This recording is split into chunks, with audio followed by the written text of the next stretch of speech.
마지막 나팔소리 나기 전에 들어야 할 이야기 마나소나의 유튜브 채널 김경호 선교사입니다. 안녕하십니까? 이 새벽에도 주님의 인자와 긍휼이 무궁하심으로 참으로 아름답습니다. 주님의 성실하심이 변함없이 항상 우리와 함께 하십니다. 오늘도 하나님을 예배하며 하루를 시작합니다. 날마다 새벽에 하나님과 동행하며 갖는 경건의 시간의 축복을 함께 나누는 시간입니다. 또한 어제 배운 하나님의 말씀을 어떻게 생활과 삶의 현장과 인격에 적용하고 실천했는지 간증하는 시간입니다. 어제는 사무엘상 30장 1절 5절을 통하여 인생의 가장 어려울 때 하나님을 힘입고 용기를 얻으라는 교훈을 배웠었습니다. 다윗은 인생의 가장 어려울 때 하나님께 기도하고 하나님을 의뢰하고 힘입어 용기를 얻어서 위기를 극복하였습니다. 저는 지난번 간증을 통하여 제 인생의 가장 어려웠었던 고난을 주님을 의뢰하고 극복하였던 간증을 한 적이 있습니다. 그 이후로도 여러 번 고난이 있었지만 고난이 그렇게 마음을 어렵게 하지 않았습니다. 왜냐하면 이미 밑바닥을 치고 있었기 때문에 더 이상 내려갈 데가 없었습니다. 하나님 앞에서 마음을 깨끗하게 비웠습니다. 이 세상에서 주장할 것이 그 어떤 것도 없었기 때문입니다. 주님 앞에서 오직 제 마음에 주 예수 그리스도로 가득 채워주시기를 주장할 뿐입니다. 빌립보서 3장 7절로 9절. 그러나 무엇이든지 내게 유익하던 것을 내가 그리스도를 위하여 다 해로 여길 뿐더러 또한 모든 것을 해로 여김은 내 주 그리스도 예수를 아는 지식이 가장 고상하기 때문이라. 내가 그를 위하여 모든 것을 잃어버리고 배설물로 여김은 그리스도를 얻고 그 안에서 발견되려 함이니 내가 가진 의는 율법에서 난 것이 아니요 오직 그리스도를 믿음으로 말미암은 것이니 곧 믿음으로 하나님께로부터 난 의라.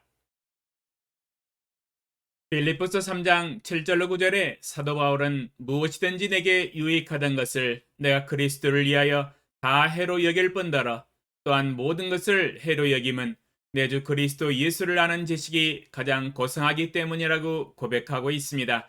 사도 바울은 주님을 위하여 모든 것을 잃어버리고 배설물로 여김은 그리스도를 얻기 위함이요 또한 얻었다고 고백하고 있습니다.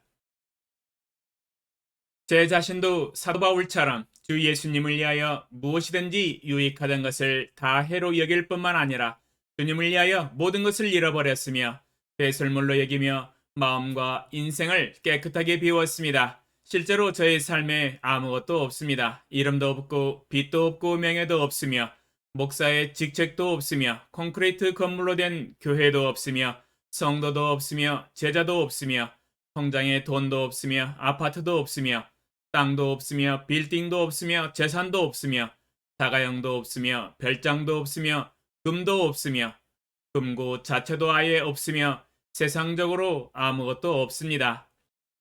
사람들이 저보고 그동안 뭐 해놓았냐고 물으신다면 43년간 전도하고 선교하며 제자로 따르며 제자 삼는 사역만 하였습니다라고 자신있게 대답할 수 있습니다. 예수님의 지상사명 마태복음 28장 18절로 20절의 말씀과 명령을 따라 순종하며 살아온 43년이었습니다. 전도의 수많은 회신자들과 제자들과 믿음의 발자취를 남겼습니다. 하나님의 보좌 앞에 있는 행위록 책에 낱낱이 기록이 되어 있습니다. 육신과 세상적으로 남은 것은 아무것도 없지만 그러나 오직 한 가지 남은 것이 있으니 그것은 나의 주 예수 그리스도 한 분이 내 마음 중심 보좌에 앉으사 나의 삶을 다스려 주시고 인도하여 주십니다. 그분은 나의 주제이십니다. 그분을 신뢰하며 오늘도 순종하며 섬깁니다. 주님이 제게 하라고 하신 일에만 온 마음과 뜻을 다하여 충성하고 있습니다. 오직 주님에게만 충성하고 있습니다. 주님을 섬기는 삶이 참 행복합니다. 그러면 오늘 새벽에 하나님과 동행하며 가졌던 경건의 시간의 교훈과 축복과 적용사항을 함께 나누겠습니다. 사무엘하 1장 1절로 10절. 사울이 죽은 후에 다윗이 아말렉 사람을 쳐 죽이고 돌아와 다윗이 시글락에서 이틀을 머물더니 사흘째 되는 날에 한 사람이 사울의 진영에서 나왔는데 그의 옷은 찢어졌고 머리에는 흙이 있더라. 그가 다윗에게 나와 땅에 엎드려 절하매 다윗이 그에게 묻되 너는 어디서 왔느냐 하니 대답하되 이스라엘 진영에서 도망하여 왔나이다 하니라. 다윗이 그에게 이르되 일이 어떻게 되었느냐 너는 내게 말하라. 그가 대답하되 군사가 전쟁 중에 도망하기도 하였고 무리 가운데 엎드러져 죽은 자도 많았고 사울과 그의 아들 요나단도 죽었나이다 하는지라.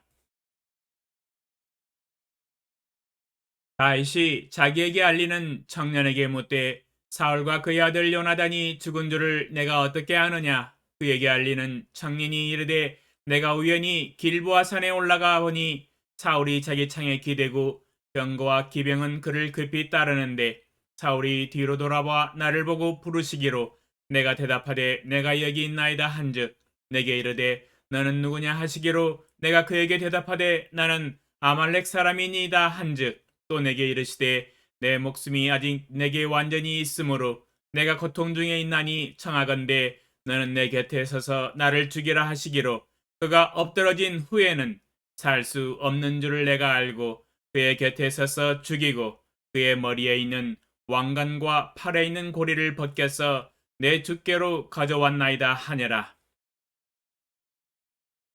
주제 성공과 실패는 백지 한 장 차이의 간격이다. 묵상 내용 다윗이 만난 인생 최대의 위기와 유다족 속의 왕이 될 수 있는 기회는 일주일 남짓 정도의 간격이었습니다. 그리 긴 기간이 아니었습니다.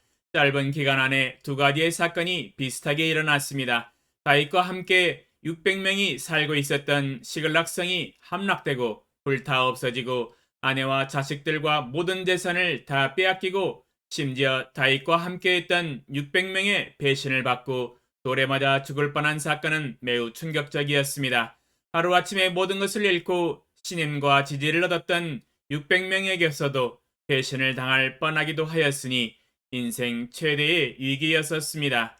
그러나 하나님을 의뢰하고 하나님으로부터 오는 힘과 능력으로 용기를 얻고 모두 다 다시 찾아왔습니다. 시글락에 돌아와서 쉬고 있은 지 3일째 되는 날 전장에서 도망쳐 나온 한 군사를 통해서 소식을 전해들었습니다. 자신을 찾아 죽이려고 하였던 사울왕과 그의 아들 요나단이 전쟁터에서 죽었다는 소식입니다. 오늘 새벽에 읽은 본문 말씀이 그것입니다. 사실 다윗은 다윗의 손으로 사울왕의 목숨을 2번이나 죽일 수 있는 기회가 있었지만 하나님의 때를 기다렸습니다. 이유는 여호와의 기름 부은 왕을 자신의 손으로 죽이는 것을 하나님이 금하신다는 것을 알았기 때문입니다. 하나님은 드디어 사울왕과 그의 아들 요나단이 전쟁에서 패배하여 한날에 죽도록 허락하셨습니다. 이는 하나님이 사울왕을 죽이시기로 결정을 하셨기 때문에 이스라엘이 블레셋에게 전쟁에서 패배를 한 것입니다. 이 사건은 한 군사에 의해서 늦게 소식을 접한 것입니다. 사실 시글락 함락과 사울왕의 죽음은 거의 비슷한 시기에 일어난 사건입니다. 인생이 정말 오묘합니다. 다윗이 당한 인생 최대의 위기와 다윗을 죽이려고 날마다 찾고 쫓아다녔던 사울왕의 죽음이 거의 비슷한 시기에 발생하였습니다. 다윗이 하마터면 아내와 자식과 모든 재산을 잃어버리고 함께한 600명의 사람들에게 죽을 뻔하였으며 또한 다윗을 죽이려고 하는 사울왕이 죽어서 이 땅에 존재하지 않은 사건도 비슷한 시기에 함께 일어나므로 다윗을 괴롭히고 목숨을 찾는 장본인이 사라짐으로 모든 문제가 해결이 되며 다윗이 왕이 될 수 있도록 길이 열렸기 때문입니다.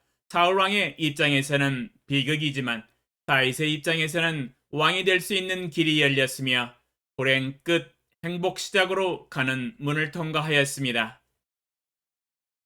다윗은 이제부터 블레셋 땅에서 망명생활을 하지 않아도 되며 사울왕의 지명수배를 당하여 쫓기지 않아도 되었습니다. 주 하나님이 약속하신 대로 제2대 이스라엘 왕이 될 수 있도록 첫 단추를 끼워 주셨습니다. 사무엘하 2장 3절로 4절 또 자기와 함께한 추종자들과 그들의 가족들을 다윗이 다 데리고 올라가서 헤브론 각 성읍에 살게 하니라. 유다 사람들이 와서 거기서 다윗에게 기름을 부어 유다 족속의 왕으로 삼았더라. 어떤 사람이 다윗에게 말하여 이르되 사울을 장사한 사람은 길르앗 야베스 사람들이니다 하매 사무엘하 2장 3절로 4절에 유다 사람들이 올라와서 다윗에게 기름을 부어 유다 족속의 왕으로 삼았습니다. 드디어 하나님의 때가 이르렀습니다. 하나님의 정하신 때가 되어서 유다 족속의 왕이 되었습니다. 사울 왕의 칼에 쫓겨다니는 삶을 살다가 하루아침에 드디어 유다 족속의 왕이 되었습니다. 나이가 어느덧 30세가 되었습니다. 주님 안에서 진득하게 믿음으로 살다 보니 인생 역전의 날이 오긴 오네요. 안 올 수가 없지요. 하나님이 함께 하시는데요. 하나님 앞에서 약속을 부여잡고 믿음으로 살아간다면 눈물을 닦고 웃을 날이 옵니다. 다윗의 극적인 인생 역전 드라마였습니다. 적용사항 다윗 인생의 최대의 위기와 유다 족속의 왕이 될 수 있는 기회는 거의 비슷한 시기에 일어났습니다. 인생의 실패와 성공은 정말로 백지장 한 장 차이의 간격입니다. 그러나 가장 중요한 교훈은 다윗이 주님 안에 있었고 주님과 동행하며 하나님을 의뢰하고 주님을 따랐다는 데 있습니다. 하나님의 때를 기다릴 때 하나님께서 문제의 근원을 제거해 주시고 유다 족속의 왕이 되는 길로 인도하여 주셨습니다. 오늘도 저희의 인생을 주님께 의탁합니다. 저는 다만 주 예수님을 따르며 순종하면서 하나님이 하라고 하신 일에 충성하겠습니다. 큰 믿음과 충성된 마음을 더하여 주시옵소서. 오늘도 안사람과 함께 휴가를 3일째 보내면서 영육간에 재충전되며 성령의 충만함을 유지하게 하소서. 예수님의 이름으로 기도합니다. 아멘. 2022년 5월 10일 화요일 새벽 5시